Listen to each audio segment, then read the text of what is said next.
문학의 맥락, 작가 맥락은 우리가 어디서 많이 들어보지 않았어요? 작가 맥락은 뭐라고 합니까, 이거를? 개연성? 개연성, 아니죠. 우리 그러면 가장 쉬운 것부터 할까요? 사회 문학 맥락. 이 시라든지 이 문학이 지어졌을 때 그 사회 문화는 어떤 형태를 띠고 있으냐. 그 형태가 이 문학에 어떤 영향을 줬느냐를 하는 거 우리 반영론이라고 했던 거 기억나요? 자, 그러니까 반영론에 대해서 생각을 하면 돼. 이 사회적 문화적인 그 맥락이 이 문학에 어떤 영향을 미쳤냐? 이 얘기입니다. 자, 그럼 작가 맥락 기억나지, 당연히. 뭐죠? 표현론이 됐고요. 독자 맥락은 그러면 당연히 그렇지. 자, 문학사적 맥락은요. 자, 우리가 이런 게 있어요. 시조가 하나가 나왔어. 근데 이 밑이 좀 유사하게 나와 있어. 그때 우리 시조 2편 했었잖아. 기억나죠? 안 나도 상관이 없어. 문학 간의 앞뒤, 관계, 영향 이런 것들을 보면 돼요. 문학사, 이 문학의 역사적인 맥락을 함께 본다라는 거야. 문학과 문학 간에 어떤 영향을 미쳤냐. 그래서 영향을 미쳤다면 어떤 식으로 미쳤냐. 이런 걸 뭐라 그러냐면 상호 텍스트성이라고 합니다. 상호 텍스트성. 왜냐면 이거는 표현론, 효용론, 반영론, 그리고 상호 텍스트. 상호 텍스트라고 합니다. 맥락이 뭔데? 이거는 이거고 저거는 저거고 요 정도만 알면 되고요. 우리 1학년 때 했던 표현, 효연, 반영, 그리고 상호 텍스트 요 정도만 알면 돼요. 자, 그렇다면 우리 향수 정지용에 대해서 들어가기 전에 정지용 시인은 어떤 시인이냐? 요것부터 알고 갑시다. 일단은 일제강점기 분입니다. 일제강점기에 우리 저번에 유리창 했잖아. 유리창에 아른거리는 것이 보인다. 그 아른거리는 거 뭐야? 그리움의 대상이지. 그러면 유리창이라는 것은 정지용 시인은 비치는 것에 대해서 되게 좋아했어. 저번에도 얘기했잖아. 근데 유리창이라는 것은 거울처럼 우리 윤동주처럼 자아성찰을 위해서 나를 비추는 것도 아니고 유리창이라는 것은 낮에는 잘 보이지 않아. 그리고 밤엔 나를 비춰 오히려. 그리고 그 너머를 보려고 가까이 가면 김이 서려. 그러니까 오히려 가까이 갈수록 멀어지는 거야. 그리고 정확하게 보이지도 않고 좀 잘 안 보여. 그게 도대체 어떤 그리움이냐. 나는 너무나도 갈망을 하는데 그걸 닿을 수가 없는 거야. 그게 엄청난 고통이지. 폐렴에 걸려서 아이를 잃어요. 폐렴으로 아이를 상실해. 그래서 그 그리움으로 자꾸 무언가를 투영하고 무언가를 비춰주는 것에 조금 많이 쓰시는 경향이 있어. 그래서 이것을 관통하는 것은 그리움. 그리고 이분은 약간 백석 시인처럼 고향에 집착까지는 아닌데 고향 얘기를 많이 써요. 왜냐하면 이분이 일본 유학을 갔다 오셨어요. 일본 유학. 그러면 당연히 또 그리움으로 되겠네. 자, 향수를 다른 말로 조금 어려운 말로 뭐라고 할까요? 노스텔지어 혹시 들어봤어요? 노스텔지어는 뭐야? 선생님이 솔직히 좀 선생님을 보면 딱 떠오르겠지만 주먹 꽤나 썼거든. 학창 시절에 그냥 절권도로 들어가는 거야. 입꼬리 한쪽 올렸네? 그날 절권도 그냥 올라갔는데 내가 자만했던 거지 어느 날. 그래서 학창 시절에 맨날 이렇게 싸우다가 맞기도 많이 맞았어. 그러면 내가 이제 다 컸는데 도화한테 이렇게 깝죽대다가 맞은 거야 한 대. 그 맞으면 이 느낌 어디서 생각했었는데 나 학창 시절에 맨날 이랬지 하고서 갑자기 그리움에 젖어드는 거야. 노스텔지어가 싹 오는 거지. 그게 어떤 노스텔지어? 향수. 그리움의 정성. 이런 거다. 이 말이야. 잘 안 와닿구나. 이런 거야. 자, 서정갈래는 시가 있죠, 시. 대표적으로. 그리고 또 뭐가 있죠? 뭐, 한시. 한시가 있고, 또 얘기를 해보세요. 또 뭐가 있어? 2시, 3시, 4시, 2시 맞는다. 자, 민요가 있고요. 네, 한시가 있고요. 요가 있다고. 민요가 있고, 한시가 있고, 뭐 고려 가요도 있고, 등등등등 이렇게 운문문학이면 다 있어. 한마디로. 무슨 말인지 알겠지? 운문문학이면 있고요. 구성 요소에는 내용하고 형식이 짬뽕이 되어 있어. 이것이 유기적인 관계를 맺을 때 비로소 존재한다. 유기적인 관계, 내용과 형식. 내용 뭐가 있어? 배경이 있을 수 있겠고, 뭐 주제가 있을 수 있겠고, 그리고 또 뭐 인물이 있을 수 있겠죠. 그리고 형식에는 어떤 게 있어? 뭐 문체, 구성, 운율, 뭐 이런 거 있잖아. 이런 것들이 다 형식에 있겠다. 자, 그렇다면 우리 본문을 가봅시다. 자, 향수 정지용이고요. 넓은 벌 동쪽 끝으로 옛 이야기 지줄대는 실개천이 회돌아 나가고, 자, 옛 이야기 지줄대 실개천이 아, 이거 무슨 법이죠? 의인법이에요. 시각과 청각이 있다. 이거 되게 감각적인 시어들이 많이 있다. 요거까지 보면 되고요. 또 하나 봐야 되는 게 있어. 넓은 벌 동쪽 끝으로. 자, 보면요. 이게 무슨 말이냐면 여기 마을이 이렇게 있어. 그러면 여기 이게 무슨 천이겠어? 이야기해. 그렇지, 실개천이야. 그러면 이 사람은 좀 이렇게 높은 곳에서 봐야겠지. 이걸 다 보려면. 그럼 여기에 이렇게 있는 거야. 자, 지금 이 상황이 이 사람이 원경을 보는 것 같아? 근경을 보는 것 같아? 앞에는 원경을 보고 있어. 근데 쭉쭉쭉쭉 보면 얼룩배기 황소가 해설피 금빛 게으른 울음을 오는 곳. 이거는 근경이지. 황소를 요 앞에서 봐야 되잖아. 그러면 얘는 원경에서 근경으로 시선의 이동을 하는 거야. 그래서 시상 전개를 하지. 시선의 이동에 따른 전개가 있나요? 그럼 아니요. 이러면 안 돼. 맞아. 원경에서 근경으로 멀리서 본 경치에서 황소를 얼룩배기 황소를 이렇게 보는 거야. 근데 이 지금 1년에선 너무 중요한 게 엄청 많아. 해설피라는 게 굉장히 중요한데요. 자, 해설피는 무슨 뜻일까요? 사실 무력. 그렇지. 기억보다 약한 모양을. 맞아요. 설핏이야, 설핏. 원래 설핏 보인다라는 거야. 그러면 이거는 방언이겠네. 방언이면 굉장히 향토적이고 이런 것보다도 근데 시간적인 배경을 드러내기도 해요. 시간적인 배경이 언젠데 이게 노을 지는 때라는 거야. 노을 질 때. 그런데 그렇다면 이거 시간적인 배경도 보여주면서 의태어겠네. 의태어. 그 어떤 자연물의 태도를 보고 그 행태를 보고 말을 하는 거니까. 자, 그리고 이게 왜 또 중요하냐면요. 금빛 게으른 울음 밑줄 칩시다. 자, 이거 전이 됐어, 안 됐어, 이거는? 전이 됐지. 게으른 울음이 금빛이래. 게으른 울음은 청각이죠. 근데 금빛이래, 그게. 시각이네. 전이 됐네. 그러면 시각의 청각화야, 청각의 시각화야? 원관념이 뭐죠? 그렇죠. 울음을 꾸며주고 싶은 거잖아. 그럼 게으른 울음이니까 청각의 시각화입니다. 후렴구가 나오네. 어떻게? 그곳이 차마 꿈엔들 이칠리야. 밑에 보면요. 또 그곳이 차마 꿈엔들 이칠리야 쭈쭈쭈쭈쭈 갔어. 후렴구를 쓰고 있다라는 거야. 근데 후렴구의 기능에는 뭐가 있죠? 그게 후렴구에 땅땅땅땅 나오면 뭐가 딱딱딱딱 구분돼. 그렇죠. 연을 구분하죠, 이 자식아. 연과 연을 구분을 하는데요.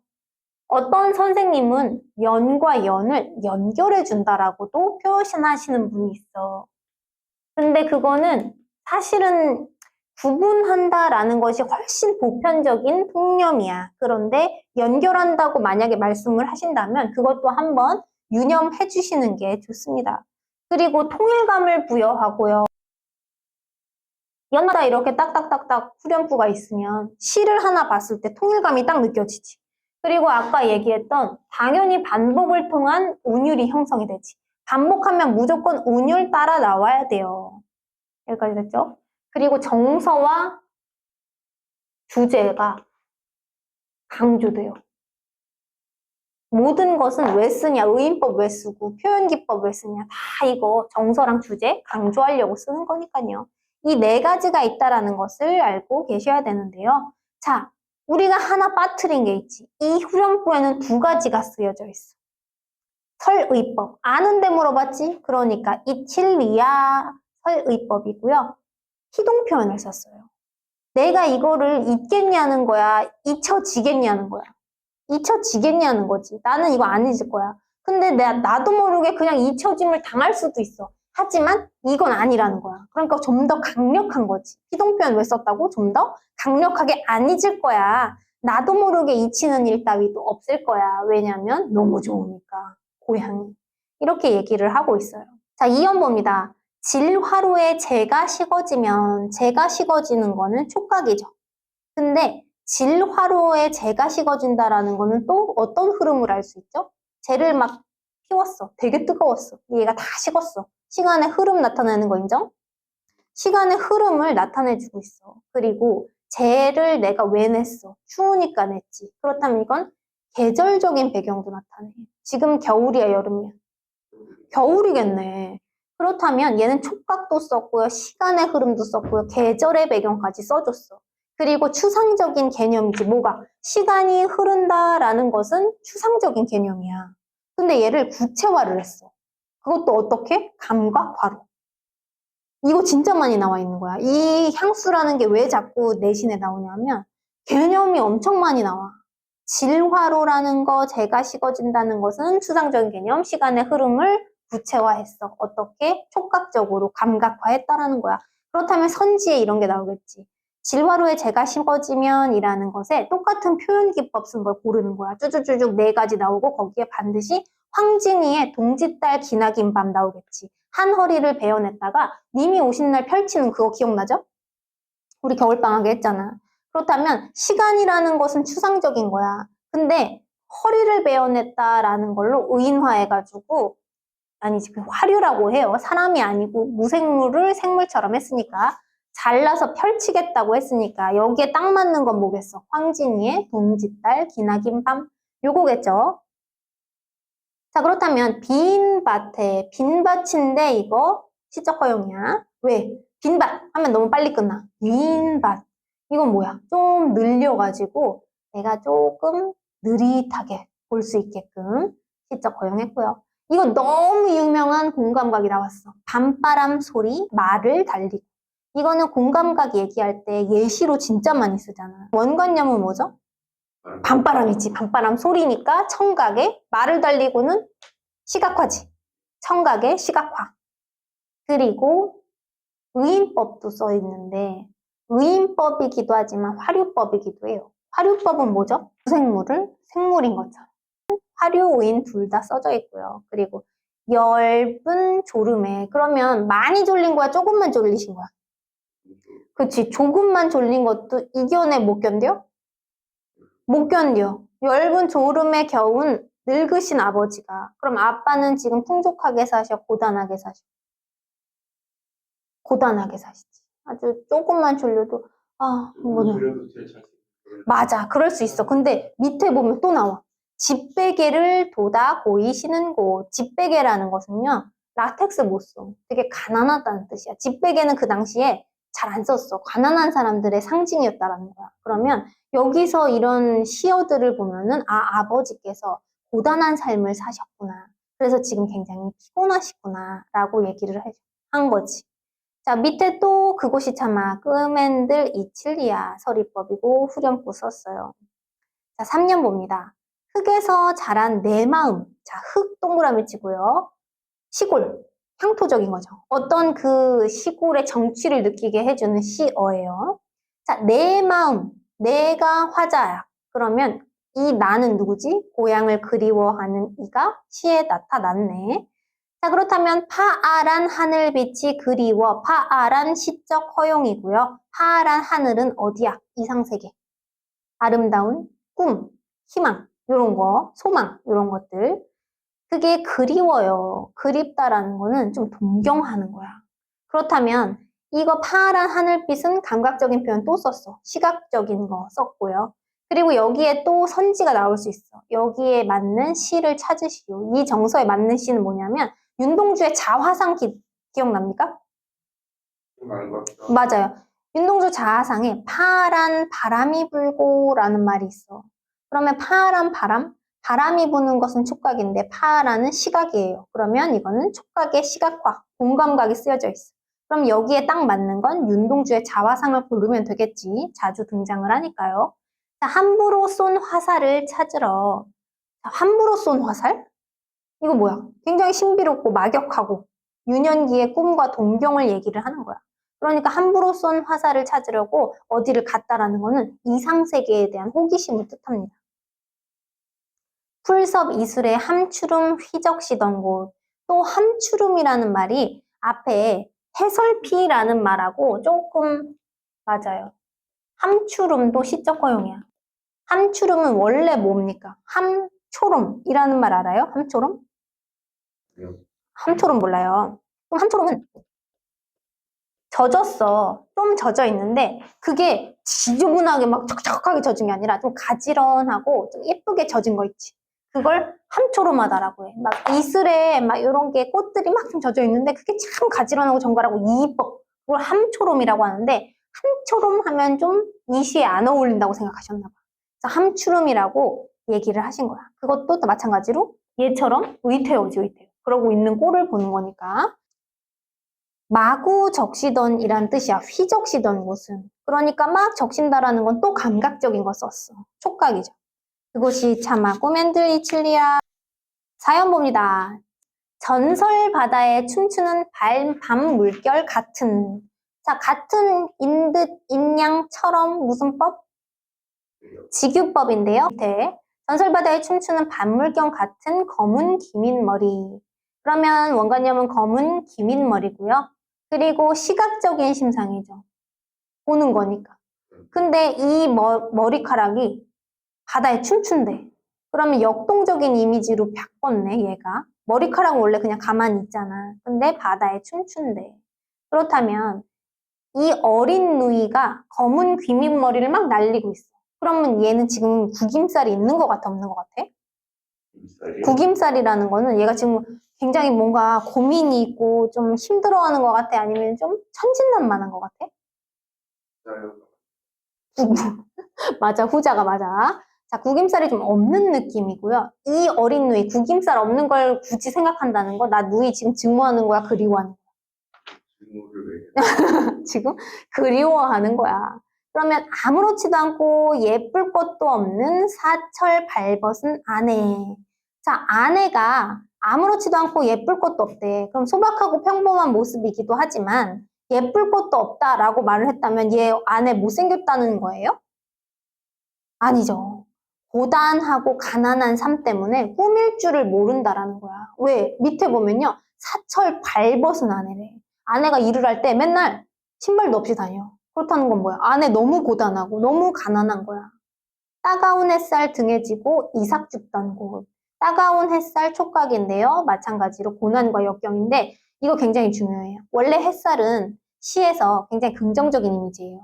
근데 아내가 사철 발벗고 일할 때 따갑게 한대. 그렇다면 이거는 아내한테는 고난과 역경이야. 시인이 봤을 때는. 그러면 등에 지고 따가운 햇살을. 그 따가운 햇살을 막 참으면서 그 역경을 참으면서 이삭을 줍는 거야. 뭐 때문에? 가난하니까. 가족들을 위해서. 그렇다면 여기서는 긍정적인 시어가 아니라는 점. 그곳이 차마 꿈엔들 이칠리아 또 후렴 나왔어. 오연 마지막 봅니다. 하늘에는 석근별, 석근별은 성글다라는 뜻이야. 하늘에 성근별이 나왔어. 그러면 이것도 마찬가지로 시간의 흐름을 나타내는 거야. 왜? 하늘에 성근별이 났다는 건 지금 새벽이라는 뜻인 거잖아. 그러면 아무 말 없이 지금 새벽이 왔다 이렇게 말 안 하고 새벽이 온 걸 은근하게 나타낸 거야. 그렇다면 또 똑같지. 질화로에 재가 식어지면이라는 것처럼 시간의 흐름이라는 추상적인 것을 구체화를 시킨 거야. 하늘에 석근별이 떴다. 이렇게 구체화를 시킨 거야. 그리고 이 하늘에 성금별이 떴다라는 것은 동화적이고 굉장히 신비로운 분위기를 형성한 거예요. 알 수도 없는 모래성으로 발을 옮긴대. 누가? 그 별이. 별이 모래성 쪽으로 발을 옮긴대. 무슨 법? 의인법이죠. 서리까마귀는 가을까마귀입니다. 가을.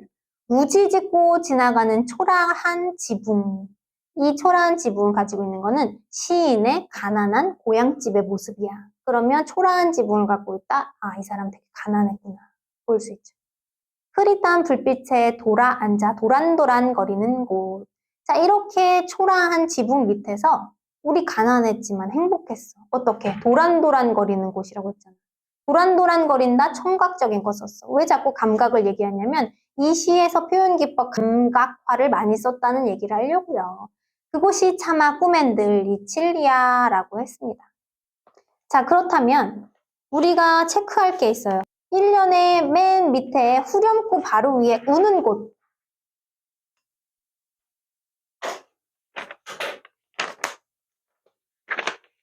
자, 우는 곳 밑에 보이시는 곳. 그리고 3년에 휘적 쉬던 곳. 그리고 4연에 이삭 줍던 곳. 그리고 맨 밑에 도란도란 거리는 곳. 문장 구조가 반복되고 있지 않아요? 반복되고 있네요. 유사통사 구조의 반복은 무슨 법? 대구법이죠. 왜죠? 운율 형성 요소 중에 하나니까 우리가 표현기법으로 봅니다. 대구법. 유사통사 구조의 반복이고요. 뭐 때문에 했죠? 뭐뭐 곳. 요거를 썼으니까 대구법을 쓰였다. 그리고요, 보면요. 우리 1년은요, 좀 분위기가 어때요? 1년에는 한가롭고 평화로운 고향 마을에 대한 그리움을 하고 있어요. 어떻게? 실개천, 뭐 얼룩배기소. 그러니까 약간 이건 업돼 있어. 업. 근데 2년 보면요. 갑자기 늙으신 아버지가 나와. 겨울밤에 방 안에 밤바람 소리 들리면서 늙으신 아버지.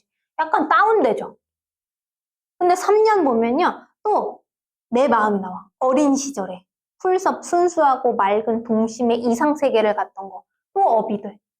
근데 4연 보면요. 어린 누이와 내 아내가 나와. 아름다울 것도 없고 사시사철 발벗고 아유 우리 아내 고난했지. 다운돼요. 그럼 5연 우리가 잘 유추해 봅시다. 뭐겠어? 가족들끼리 가난했지만 우리 초라한 지붕 밑에서 되게 도란도란 재밌게 놀았다. 업이네. 이게 화자의 정서의 시상 전개가 이렇게 되어 있어. 업다운, 업다운, 업다운. 이렇게. 요거 한번 체크를 하고 내려가셔야 돼요. 이렇게 시상 전개가 이렇게 됐는데 1년에서 2년에서 3년에서 4년에서 5년 이게 뭔가 좀 연관성이 있어 보이나요? 연관성이 있던가? 내가 이렇게 해서 그래서 이렇게 됐고 안 되어 있지. 그러면 고향의 모습을 관련성이 서로 없어요. 그냥 각 연이 어떻게 존재할까? 병렬적으로. 이게 선지에 나오면요. 좀 병렬적인 전개까지 했나? 아, 아닌데? 이거 틀렸다라고 하는데요. 지금 고향의 모습이 관련성 없이 연마다 이렇게 병렬적으로 전개가 되고 있기 때문에 이거는 연과 연 사이에 연관성이 없습니다. 그리고 맨 마지막 보면요. 후렴구에 정서가 집약되어 있어. 그 각 연마다 앞에는 뭘 묘사하고 있어. 그 모습을. 근데 그 아래쪽으로 내려가면서 정서가 집약되어 있어. 정서, 집약. 자, 성격은 어떤 것 같아요, 지금? 슬퍼요. 슬퍼요. 맞아요. 근데 배경이 뭐야? 시골이지. 그러면 당연히 뭐가 나와야 돼? 그렇지. 시골이 배경이다. 바로 향토적 바로 나와야 되고요. 그리고 우리가 시각적인 심상 되게 많았지. 시각적인 거 많았는데 시각적인 심상이 많은 거는 우리가 뭐라고 말할 수 있냐면 회화적이다라고 해요. 시각적인 것을 계속 보여주면 우리가 눈으로 보는 것 같다. 이렇게 생각을 해서 회화적이라고 합니다. 회화. 그림적이다라고 얘기를 해요. 그렇다면 이거는 뭐라고 하냐면 묘사적이라고 통용하게 됩니다. 묘사적. 그럼 묘사적은 이꼴 시각적인 심상. 그거 이꼴 회화적. 이렇게 연상이 돼야 돼. 여기까지 됐죠? 묘사적이라는 것은 시각적인 심상 많을 때 얘기하는 거고요. 그렇게 많을 때는 회화적이다라고도 표현을 한다. 이렇게 하면 됩니다. 자, 그리고요. 우리 진짜 많이 나왔어. 감각적인 심상. 근데 우리가 이거 선지에 많이 나오니까 이걸 알아야 되는데 우리 감각적인 건 뭐뭐뭐 있지? 시, 청, 촉, 후, 미 이렇게 있죠? 근데 여기서 뭐뭐뭐 나왔을까? 다 나왔을까? 안 나. 응? 안 나. 미도 안, 야, 진짜 똑똑하다, 맞아. 후각 미각은 제외. 이거 가지고 진짜 똑똑하다. 아니야, 똑똑해. 후각하고 미각은 안 나왔어. 감각적인 심상으로 엄청나게 떡칠이 되어 있지만 시청촉만 나왔다. 요거를 잡아 가시면 되고. 자, 주제는 뭐예요? 그래서 고향에 대한 당연히 그리움이지. 근데 우리가 알아야 될 것은요. 다른 말로 어떻게 말하냐는 걸 알아야 돼. 선지에. 회상적이죠. 회상하고 있고요. 비애감이 있어요. 비애감이 당연히 있죠. 계속 슬픈 정서가 점철되어 있으니까요. 그리고 참신하고 선명한 감각적인 이미지. 이거 알고 있어요. 시청 쪽 후미 빼고, 그리고 이거 굉장히 중요합니다. 요게 시험에 나올 거예요. 자, 나온다면 이게 나오죠. 후렴구가 반복되는 병렬적 구조. 그렇다면 후렴구가 반복되는 병렬적인 각 연의 구조가 있어. 그러면 연 구분이 되고, 그리고 통일감 있고, 그리고 운율 형성되고요. 정서 주제, 아까 전에 강조된다고 했어. 이 후렴구는 뭐라고 써있죠? 그곳이 사막, 잇, 일, 리아. 서리법이고, 시동적인 표현을 썼죠. 자, 형식적인 측면에서는 연 구분. 근데 아까 전에 연 구분 안 하고 이거 연결이라고 하는 사람들도 있다고 했지. 근데 요거는 한번 봐야 돼. 우리 선생님은 어떻게 말을 하시는지. 그리고 당연히 운율이고요. 반복이 계속된다. 운율이죠. 그리고 통일. 구조의 통일. 구조적 안정감. 이런 말 나오면 다 맞고요. 안정감. 그리고 이거는 형식이에요. 형식. 우리가 지금 맥락에 대해서 배우고 있고 서정 갈래에 대해서 말하고 있잖아. 그럼 이거 구성 요소를 꼭 봐야 돼. 형식적인 것은 이런 게 있다. 근데 내용적인 측면에서는 어떤 게 있는지 구분을 한번 하고 가셔야 돼. 자, 이 사람은 외부의 정경을 얘기를 하고 있어요. 외부의 정경을 얘기를 하고 있는데 이 외부의 정경이 이꼴 뭐야? 내 마음이지. 그치? 그러니까 화자 내면이라고 써. 화자 내면. 외부 정경이고 지금 화자 내면인 거야. 지금 원경에서 근경으로 이렇게 보고 있는 게 마치 화자 내면이랑 같더라라는 특징이 있어요.